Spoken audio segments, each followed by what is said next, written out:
अरे चाहे पिया जवानी हमर जराइए गइला ना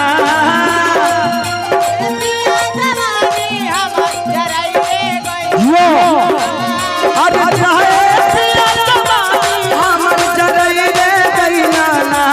तो दोस्तों संघर्ष 2 के बाद खेसारी लाल का बहुत बड़ा मूवी बनने जा रहा है जिसे देखकर आप भी चौंक जाएंगे। तो आज के इस वीडियो में इसी के बारे में बात करने वाले हैं, तो इस वीडियो का एंड तक देखना। चलिए वीडियो को शुरू करते हैं। उससे पहले मैं दोस्तों बता दूं कि आप लोग देखे होंगे संघर्ष 2 जो कि बहुत बड़ा रिकॉर्ड बना दिया है, जो कि भोजपुरी इंडस्ट्री में ऐसा आज तक फिल्म किसी ने नहीं बनाया होगा। दोस्तों संघर्ष 2 का बात करूँ की खेसारी लाल जो की प्रमोशन बहुत धाकर तरीका से किए हैं, जो की बिहार में भी आकर प्रमोशन किया खेसारी लाल संघर्ष 2 का। तो ये फिल्म काफी ज्यादा जबरदस्त। तो दोस्तों मैं आप लोग बता दूं कि खेसारी लाल अयोध्या में गए हैं, जो कि राम बनकर रावण का वध किए, जो कि खेसारी लाल 2। तो दोस्तों मैं बता दूं कि उस फिल्म का नाम जो कि अयोध्या में खेसारी लाल फिल्म का शूटिंग कराया, जिस फिल्म का नाम है राजा राम। तो दोस्तों अगर आप मेरे चैनल पर